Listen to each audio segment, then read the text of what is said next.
ఓం Shri రమణాయ. Digital హృదయము అనే పుస్తకంలో భగవాన్ సన్నిధిలో రాబర్ట్ ఆడమ్స్ గారు ఈ పుస్తకాన్ని రాస్తున్నారు. ముక్తి మీ లోపలే ఉన్నది అంటున్నారు. మీరు గనుక నిజంగా ముక్తిని లేకపోతే స్వేచ్ఛను కోరుకుంటే గనుక మీరు దాన్ని వెతుక్కుంటూ ఎక్కడికి వెళ్ళాల్సిన అవసరం లేదంటున్నారు. అది బయట ఎక్కడో దొరికేదైతే కాదు. ఎందుకంటే అది ఎక్కడుందట, మీ లోపలే ఉందట. ఇప్పటికీ అది హాజరుగా ఉంది. అదే మనం కొత్తగా తెచ్చుకోవాల్సిన అవసరం లేదట, మనలోనే ఉందిట. మీరు ఇప్పటికీ అది ఇంకనే ఉన్నారు. ఆల్రెడీ మనము అదేమిటి అనే ఆ స్వేచ్ఛనైతే మనలో ఉన్నది కాబట్టి దాన్ని కలిగే ఉన్నామంట. కొత్తగా మనమేమి ఎక్కడి నుంచి తెచ్చుకోకర్లేదు. అలా అయితే మీరు దాన్ని అన్వేషిస్తూ ఎక్కడికి వెళ్ళగలరు? మీకు దాన్ని ఎవరు ఇవ్వగలరు కదా? మన స్వేచ్ఛ మనలోనే ఉందట. కానీ మనం ఏదో స్వేచ్ఛగా లేము, ముక్తి కావాలి, బంధ విముక్తి అవ్వాలి అని ఏవో కష్టాలు పడుతున్నాము. ఎందుకంటే ఏమంటున్నారు, మనలో ఉందనే విషయం మనం తెలుసుకోలేదు కాబట్టి. బయట ఎక్కడో ఉందేమో, ఏదో చేస్తే ఆ బంధ విముక్తి అవుతుందేమో, ఏదో చేస్తే మనం స్వేచ్ఛగా ఉండగలుగుతామేమో అని మనకి ఒక ఆలోచన ఉంది. కానీ ఇక్కడ ఏమంటున్నారు, ఆ బంధాలు విముక్తి కావాలి అంటే అది ఎక్కడో లేదు, నీలోనే ఉంది అని చెప్తున్నారు. మీకు నీరు కావాల్సి వస్తే కుళాయి తిప్పుతారు, అంతేగాని కుళాయి వంక చూస్తూ నించొని నాకు నీళ్లు కావాలి అని కేకలు వేసి ఏడిస్తే నీళ్ళు వస్తాయా? అంతే కదా. నీళ్ళు ఆ కుళాయి తిప్పితే అందులోంచి నీళ్లు వస్తాయి. తప్పితే దాని దగ్గర కూర్చొని ఎంతసేపు మనము ఏడ్చినా ఏమని కావాలని ఎంత కోరుకున్నా ఆ నీళ్ళు మనకి వస్తాయా? రావు. కానీ చేత్తో మనం తిప్పితే వస్తాయి. సో ఆ చిన్న లాజిక్ మనం మిస్ అవుతున్నాం అనమాట. సో మీరు కుళాయి తిప్పి నీటిని పట్టుకోండి, కానీ మీరు చిన్నపిల్లవానిగా ఉన్నప్పుడు మీకు కుళాయి తిప్పడం చేత కాకపోయి ఉండవచ్చును. అప్పుడు మీరు నీరు త్రాగదలిచినచో అరిచి గొడవ చేస్తే మీ తల్లి కానీ తండ్రి కానీ కుళాయి తిప్పి నీటిని గ్లాసులోనికి పట్టి మీకు త్రాగడానికి ఇచ్చి ఉంటారు. అయితే మీరు మీ నిజతత్వమైన శాశ్వతమైన ఊట నుండి నీటిని త్రాగగలవా? నువ్వు కుళాయిని త్రిప్పవలను. మీరు అనబడే ప్రతిదాన్ని కూడా వదిలేస్తే మీరు కుళాయిని త్రిప్పగలుగుతారు. ఇక్కడ ఏం చెప్తున్నారు, అది కుళాయి మనం తిప్పలేదు. అప్పుడు చిన్నప్పుడు మనకు తెలియదు కాబట్టి అమ్మ వాళ్ళు ఎవరో తిప్పి ఆ నీళ్లు పట్టి మనకి ఇచ్చారు, దాహం తీరింది. అలాగే ఇప్పుడు ఏంటంటే ఈ స్వేచ్ఛ అని లేకపోతే ముక్తి అని మనం కావాలని ఖచ్చితంగా ప్రతి వాళ్ళు కోరుకుంటాము. ఎవరు ఏదో బంధాల్లో ఉండిపోయి ఏదో అశాంతితో ఉండాలి, ఎంతసేపు ఏవో గొడవలుగా జీవితం అంతా చికాకుగా ఉండాలని ఎవరు అనుకోరు కదా. అందరూ చక్కగా స్వేచ్ఛగా ఉండాలి, స్వతంత్రంగా బ్రతకాలి, ముక్తిగా బంధ విముక్తి అయి ఉండాలి అని కదా కోరుకుంటాం. సో అలా కావాలి అనుకుంటే ఇక్కడ ఏమంటున్నారు, ముందు మీరు అనబడే ప్రతిదాన్ని కూడా వదిలేయాలి అంటున్నారు. మీరు అంటే ఏంటి? నేను అనే అహంకారము. నేను అనేది ఎప్పటి వరకు మనం పట్టుకుని ఉంటామో అప్పటి వరకు మనకి స్వేచ్ఛ దొరకదనమాట. ఎందుకంటే ఏది అయినా సరే దేంతో కనెక్ట్ అవుతుంది? నేను అనే దాంతోనే కనెక్ట్ అవుతుంది. ఏదో నా ఇల్లు, నా పిల్లలు, నా సంసారము, నా బట్టలు, ఇలాగా మనం ప్రతిదానికి నా నా నా అని యాడ్ చేసుకుంటూ పోతున్నాము.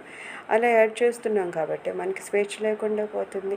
నా ఇల్లు అనుకుంటాం కాబట్టి ఆ ఇల్లు ఏదో చాలా అందంగా ఉండాలనా, లేకపోతే ఆ ఇంటి నిండా సామాను ఉండాలనుకున్నా, లేకపోతే ఆ ఇంటి కన్నా ఇంకా పెద్ద ఇల్లు కావాలి. ఎందుకంటే నాది, నా ఇల్లు. ఇదో ఈ స్వేచ్ఛని లేకుండా చేసే ఒక బంధం అనమాట. అలాగ నా పిల్లలు, ఆ పిల్లలు ఎదిగిపోయినా సరే, వాళ్ళు బ్రతుకుతున్నా సరే ఇంకా మనం ఏదో ఆశిస్తూ ఉంటాం. ఏమని? ఆ పిల్లలు ఇంకా ఏదో బాగుండాలి, వాళ్ళు ఇంకా అలా ఉండాలి, ఇలా ఉండాలి. అంటే నిజంగా అక్కడ మన అవసరం ఉన్నా లేకపోయినా సరే నా పిల్లలు కాబట్టి నా పిల్లలు ఇంకా ఇంకా ఎదగాలని అనుకోవడం. ఇలా ఏమంటున్నారు, నువ్వు ఎప్పటి వరకు ఇది నాది నాది నాది అని పట్టుకుని కూర్చుంటావో అప్పటి వరకు నువ్వు ముక్తిని మోక్షాన్ని పొందలేవు. ఎప్పుడైతే నాది అనే ఆ పదాన్ని మనం తీసేస్తామో, అంటే ఆ అహం అనే దాన్ని తీసేస్తామో అప్పుడేమంటున్నారు, మీరు కుళాయిని త్రిప్పగలుగుతారు అంటున్నారు. నేను ప్రతి ఒక్కటి అంటే సమస్తమును అని అర్థము. మిమ్మల్ని మీరు పూర్తిగా ఖాళీ చేయాలి. పూర్తిగా మీలోను ఉన్న వాటినన్నింటిని బయటికి పంపిస్తేనే అది ఒక అందమైన దృశ్యం అవుతుంది. అంతే కదా! ఫస్ట్ ఏమంటున్నారు? మిమ్మల్ని మీరు పూర్తిగా ఖాళీ చేసుకోవాలంటున్నారు. ఎందుకు ఖాళీ అవ్వడం లేదంటే ప్రతిదానికి మనం కనెక్ట్ అయిపోతున్నాం. ప్రతి దానికి పొద్దున్న లేచిన దగ్గర నుంచి ఇది నాది, నాది, నాది. నా ఇల్లు బాగుండాలి, నా వస్తువులు ఏదో ఎక్కువ బంగారం ఉండాలి, లేకపోతే మా పిల్లలు ఇంకా బాగా చదవాలి, ఇంకా నౌకరీ బాగా చేయాలి, ఇంకా డబ్బులు ఎక్కువ సంపాదించాలి. ఇలాగా మనం ఎప్పటి వరకు మన మన ఆలోచనలతోనే మనల్ని మనం బంధించేసుకుంటాము. ఎన్నో ఎన్నో ఎన్నో ఆలోచనలు మన మనసులో పెట్టుకుంటాము. అప్పటి వరకు మనకేమనిపిస్తుంది? ఏదో బంధాలు ఏవేవో మనల్ని కట్టేస్తున్నాయి, మనల్ని బంధ విముక్తి చేయడం లేదు, మనల్ని కష్టపెడుతున్నాయి అని మనం ఆలోచిస్తున్నాం. కానీ నిజానికి ఏమంటున్నారు? అవి ఏవో బంధాలు వచ్చి నిన్ను కట్టడం లేదయ్యా, నీకు నువ్వే కట్టేసుకుంటున్నావు. నువ్వు పొద్దున్న లేచిన దగ్గర నుంచి నీ ఆలోచనతో ఇది బాగుంటే బాగుంటుంది, ఇది ఇంకా ఉంటే బాగుంటుంది, ఇది ఇంకా ఎక్కువ చేస్తే బాగుంటుంది, వాళ్ళు ఎవరో నాతో మాట్లాడితే బాగుంటుంది, నేను ఎక్కడికో వెళ్తే బాగుంటుంది, ఇలాగా అవి అవసరమా కాదా అని సంబంధం లేకుండా చెప్తారు కదా. రోజుకి కొన్ని లక్షల ఆలోచనలు మనకి వచ్చిపోతూ ఉన్నాయి. ఆ ఆలోచనలే మళ్ళీ రకరకాలుగా బంధించేస్తూ ఉంటాయి. సో ఎప్పుడేమంటున్నారంటే, ఎప్పుడైతే నాది అనేది మనం వదిలేస్తూ ఉంటామో, ఇంకా నాది అనేది నేను వదిలేసాను అనుకుందాం, నా ఇల్లు అనేది వదిలేసాను. సో అప్పుడు ఇంటికి సంబంధించిన ఆలోచనలు ఏమైనా నన్ను బెంబేలు ఎత్తిస్తాయా? కదా, ఏమీ బెంబేలు ఎత్తించవు. సో ఆ బంధం విముక్తి అయిపోయింది. అలాగే పిల్లలు ఉన్నారంటే వాళ్ళ చదువులో, వాళ్ళ ఉద్యోగాల్లో, వాళ్ళ జీవితం అనేది ఎంతవరకు మన బాధ్యత ఉందో అంతవరకు చేసి వదిలేసి మిగిలింది వాళ్ళ తలరాత, లేకపోతే భగవంతుడు చూసుకుంటాడు.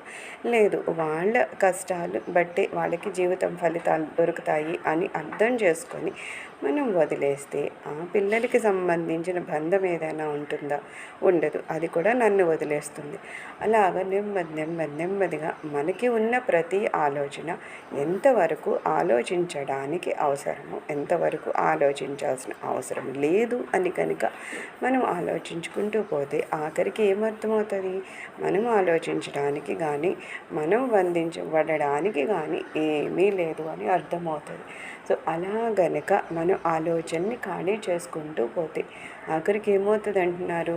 మనల్ని మనం ఖాళీ చేసుకుంటున్నాము అంటున్నారు. ఆలోచన రహిత స్థితికి రావాలి అంటే ఆలోచన ఏది అవసరమో ఏది అవసరం కాదు అనేది కూడా మనకి తెలియాలి.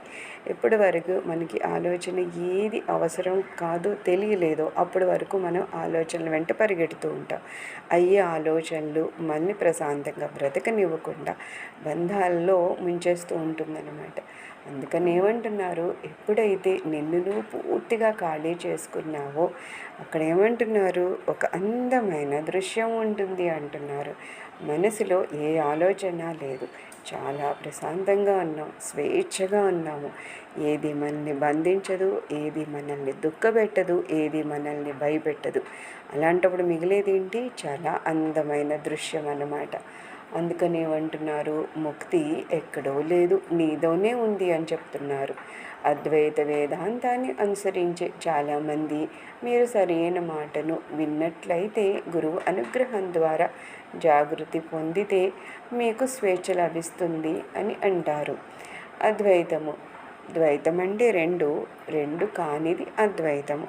నేను వేరు, భగవంతుడు వేరు అనుకునేది ద్వైతం అవుతుంది. నేను భగవంతుడు వేరు కాదు అనుకునేది అద్వైతం అవుతుంది. అయితే ఏమంటున్నారు? ఎప్పుడైతే ఒక గురువు గారి అనుగ్రహం వలన నేను భగవంతుడు వేరు కాదు అని అది భావం మనలో జాగృతి పొందుతుందో అప్పుడు ఏమంటున్నారు? మనకి స్వేచ్ఛ దొరుకుతుంది, ముక్తి లభిస్తుంది అంటున్నారు.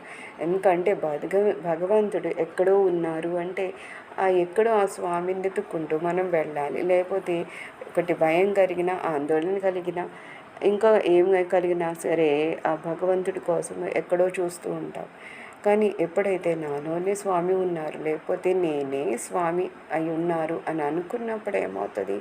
ఎక్కడో ఏం వెతుకుతాము, నాలోనే ఉన్నారు కాబట్టి నాలో ఇంకా భయాందోళనలు ఎక్కడి నుంచి వస్తాయి, రావు కదా. నేను పూర్తిగా ఆ భగవంతుడిని నాలోనే ఉంచుకున్నాను కాబట్టి నాకు ఇంకా వేరే వేరే వాటికి భయపడాల్సిన అవసరమే లేదు. నాలో ఉన్నది, ఈ లోకమంతా ఉన్నది కూడా ఆ స్వామి. ఆత్మ ఆత్మ జీవాత్మగా ఉన్నారు, అంతటా ఆత్మగా ఉన్నారు. ఎప్పుడైతే ఈ జీవాత్మ ఈ కుండను వదిలిపోతుందో అప్పుడు మళ్ళా అంతటా ఉన్న ఆత్మలో కలిసిపోతుంది. స్వామి తప్పితే ఇంకా ఏమీ లేదు అని తెలిసినప్పుడు ఇంకా వేరే వాటికి భయపడడానికి కానీ వేరే వాటి గురించి ఆందోళన పడడానికి కానీ మన దగ్గర ఏమైనా ఉంటుందా? ఏమీ ఉండదు కదా. అలా తెలిసినప్పుడు మనకి ఎంత మంచి స్వేచ్ఛ దొరుకుతుంది, మనము ఎంత సెక్యూర్డ్గా ఫీల్ అవుతాం కదా. మనకి ఏదో లేదనే భయం అనేది ఏమీ లేకుండా ఎంచక్కా మనం స్వేచ్ఛగా ఫీల్ అవుతాం. మరి అది కొందరి విషయంలో నిజమే. కానీ మీరు ఎవరి గురించి అయితే పవిత్ర గ్రంథంలో చదివారో, ఎవరైతే గురువు గారి యొక్క అనుగ్రహాన్ని పొందగలిగారో వారు ఆ సంఘటనకు పూర్వమే తమ సాధన అంతటినీ పూర్తి చేసుకొని వచ్చారు. ఒక గురువు గారి అనుగ్రహం దొరకాలన్నా, ఆ భగవంతుడి దృష్టి మన మీద రావాలి అన్నా సరే ఫస్ట్ ఏమంటున్నారు, మన సాధన పూర్తవ్వాలి అంటున్నారు. ఒక సర్టిఫికేట్ దొరకాలి అంటే ఆ చదువు పూర్తిగా చదివి ఆ ఎగ్జామ్స్లో కూర్చొని వాటిలో పాస్ అయితేనే కదా వాళ్ళకి ఒక సర్టిఫికేట్ దొరుకుతుంది. అలాగా మన జీవితంలో కూడా గురువులు ఊరికనే నెతికినంత మాత్రాన దొరకరు. లేకపోతే ఎవరో మేము డబ్బులు ఇస్తాం, మంత్రం ఇస్తాం అనే వాళ్ళని సరైన గురువులుగా కూడా గుర్తించారనమాట. సో ఏమంటున్నారు, నిజమైన గురువులు లేకపోతే భగవంతుడి గురు రూపంలో వచ్చి మనకి ముక్తిని ప్రసాదిస్తారు అంటే అప్పటికే మన సాధన పూర్తిగా మనము పూర్తిగా సాధనని కంప్లీట్ చేసి ఉంటాం అనమాట. అలా ఉన్నప్పుడు మాత్రమే గురువుగారు అక్కడ మన దగ్గరికి వచ్చి ఆయన అనుగ్రహం మన మీద చూపించి మనకి ముక్తిని కలిగిస్తారంట. వాళ్ళు ఆ సంఘటనకు ముందే తమ హోంవర్క్ పూర్తి చేసినట్టు అనమాట. పిల్లలు ఎలా హోంవర్క్ పూర్తి చేస్తారో అలా మనం పూర్తి చేయాలి. మీకు మీరుగా దాన్ని కోరుకొనవలెను. ఆ కోరిక తీవ్రమైన తపనగా మారినప్పుడు మీకు ఏదో జరుగుతుంది. ఫస్ట్ ఏమవుతుంది, గురువులు కావాలి లేకపోతే భగవంతుని అనుగ్రహం కావాలి అనే కోరిక మనలో మొదలవుతుంది. అది కాసింత ఉండే ఏదైనా సరే కాసింత ఉన్నప్పుడు ఆ కోరిక నెరవేరుతుందా? నెరవేరదు. దానికి చాలా తపన ఉండాలి. సో ఎప్పుడైతే మనము ఆ తపనని పెంచుకుంటూ పోతామో, భగవంతుని అనుగ్రహం లేకపోతే గురువు అనుగ్రహం కావాలి నా మీద అని పెంచుకుంటూ పోతామో ఆ తపనని బట్టే గురువులు ఏదో రూపంలో మన జీవితంలోకి వస్తారనమాట. జీవితంలోని ఇతర విషయాలన్నింటికంటే దీనిపై ఎక్కువ కోరిక కలిగి ఉన్నారు అంటే దాని అర్థము మీరు ఇంతకుముందు మనము చెప్పుతున్న విషయాలన్నింటినీ వదిలేయడం ప్రారంభించారన్నమాట. మనకి కనుక భగవంతుని గురించిన విషయాల మీద ఎక్కువ మక్కువ ఏర్పడుతుంది అంటే దాని మీనింగ్ ఏంటట, మనం బాహ్య ప్రపంచాన్ని వదిలేస్తున్నాం అన్నమాట. ఎవరైతే భగవంతుని జోలికి పోతూ ఉంటారో ఆటోమేటిక్గా వాళ్ళకి బాహ్య ప్రపంచంలోని విషయాల మీద ఇంట్రెస్ట్ తగ్గిపోతూ ఉంటుంది. లేకపోతే ఎవరైతే బాహ్య ప్రపంచం అంటే ఏదో ఇంటి బయట విషయాలని కాదు, ఇందాక చెప్పినట్టు మన మనసులో దేని గురించి ఆలోచించకపోవడం. ఇది కావాలి, అది కావాలి, ఇది నాది, అది నాది, లేకపోతే నా పిల్లలు, నా కుటుంబము, లేకపోతే ఏదో నా ఊరు, ఇలా రకరకాలుగా ఉంటాయి కదా. సో నా నా నా అని ఏదైతే అనుకుంటామో దానికి సంబంధించిన ప్రతిదీ బాహ్య ప్రపంచం అనమాట. ఇంకా డైరెక్ట్గా చెప్పాలంటే భగవంతునికి సంబంధం లేని ప్రతి విషయం కూడా బాహ్య ప్రపంచమే అవుతుంది. సో అలాగ భగవంతుని సంబంధం లేని విషయాలను కనుక మనం నెమ్మదిగా వదిలేసుకుంటూ పోతే ఆఖరికి ఏమంటున్నారు, మనం బాహ్య ప్రపంచాన్ని వదిలేసాం కాబట్టి భగవంతుడే ఒక గురువు రూపంలో మన జీవితంలోనికి వస్తారనమాట. అది ఒక్కటే ముక్తిని కోరుకోవడానికి కావాల్సిన ఏకైక మార్గము అంటున్నారు. ముక్తి కావాలంటే ఇంకా ఏదైనా మార్గం ఉందా అని అడిగితే కనుక ఏమంటున్నారు, లేదు ఇంకే మార్గం లేదట, ఉన్నది ఒకటే ఒక్క మార్గం అంట. అదేంటి, బాహ్య ప్రపంచం గురించి మనం ఆలోచించడం మానేసి భగవంతుని గురించి మాత్రమే ఆలోచించడం అన్నమాట. మరి ఇది కూడా కోరికే కదండి అంటాం కదా. ఇప్పుడు ఏమన్నాం మనము, మనకి బాహ్య ప్రపంచం మీద కోరిక ఉండదు, కానీ భగవంతుని మీద కోరిక ఉంది అని అంటున్నాం కదా. మరి అది కూడా కోరికే కదా. అంటే ఇక్కడ ఏమంటున్నారు, ఇది న్యాయపరమైన కోరికే అంటున్నారు. ఎందుకంటే మీరు నిజానికి దేన్ని అడగడం లేదు. మీకు ఇటుపై అవసరం లేని విషయాలన్నింటినీ వదిలేస్తున్నారు. మీ కోపాన్ని, మీ సంకుచితత్వాన్ని, మీ అనుచితమైన నడవడికను, మీ దురుసుతనాన్ని, అత్యాశని ఇంతకాలంగా మనతో పాటుకు మోసుకొని వస్తున్న వాటిని అన్నింటినీ వదిలివేయబోతున్నాము. ముందేమవుతుంది, నెమ్మదిగా మనం స్టార్ట్ చేస్తాం, ఇది అవసరం లేదు, ఇది అవసరం లేదని. ఎప్పుడైతే ఇది అవసరం లేదు అనుకున్నామో దానికి సంబంధించిన కోపం కానీ, అత్యాశ కానీ, లేకపోతే దురుసుతనం కానీ అన్నీ తగ్గిపోతాయి. ఎందుకంటే ఇప్పుడు ఏదో నేను ఒక వస్తువు కావాలని అనుకున్నాను, అది ఎవరి వల్లనో రావాలనుకుందాం.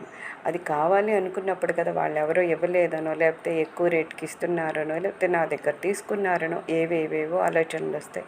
కానీ ఎప్పుడైతే అసలు ఆ వస్తువే అవసరం లేదు అనుకుంటే ఇంకా దాని రిలేటెడ్గా మనం ఆలోచించడానికి ఏముంటుంది, ఏమీ ఉండదు కదా.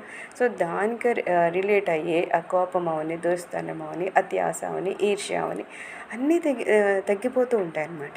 ఒక్క చిన్న మనము ప్రయత్నం మొదలెడతాం, ఏమని, భగవంతుడు కానీ ఏ విషయం గురించి ఆలోచించను అనే ఒక ప్రయత్నం మొదలు పెడితే ఏమవుతుంది, నెమ్మదిగా దానితో పాటు మనలో ఉన్న నెగిటివ్ క్వాలిటీస్ కూడా అన్నీ తగ్గిపోతూ ఉంటాయి అన్నమాట. ఎందుకంటే ఇవన్నీ కోపం కానీ ఇవన్నీ ఎందుకు వస్తున్నాయంటే, మనం ఒక కోరికను కోరుకుంటాం, ఆ కోరిక తీరినప్పుడు కోపం వస్తుంది. లేకపోతే ఆ కోరిక తీరకపోవడానికి ఎవరు అడ్డొస్తున్నారో ఆ వ్యక్తి మీద కోపం వస్తుంది. లేదు, అది కోరిక తీరింది, మన దగ్గర అన్నీ ఉన్నాయి, అన్నీ ఉన్నప్పుడు మనకన్నా కింద వాళ్ళని చూస్తే ఏదో కాసింత లోకువ చేయడము, వాళ్ళ మీద దురుసుగా మాట్లాడడం ఇవన్నీ ఉంటాయి. సో అది కూడా పోతుంది. ఎందుకంటే మన దగ్గర అన్నీ ఉన్నాయి అనేది అది వదిలేస్తున్నాం మనం. ఇలా రకరకాలుగా మనలో ఉన్న ఎన్నో బలహీనతలు పోతూ ఉంటాయి అన్నమాట. ఇప్పుడు ఎంతనో మంచిగా ప్రవర్తిస్తూ ఉంటాం, ఎంత ఎక్కువ మంచిగా ప్రవర్తిస్తే లోకం కూడా మనల్ని అంత మంచిగా చూస్తూ ఉంటుంది కదా. ఆ రకంగా కూడా మనం శాంతిగా ఉంటాము, అన్ని రకాలుగా బంధ విముక్తి అవుతాం అనమాట. ఈ రకాలుగా మనము ముక్తిని పొందొచ్చు. ఇంకా తర్వాత విషయాలు తర్వాత వీడియోలో చూద్దాము. సర్వం శ్రీరమణ చరణారవిందార్పణమస్తు.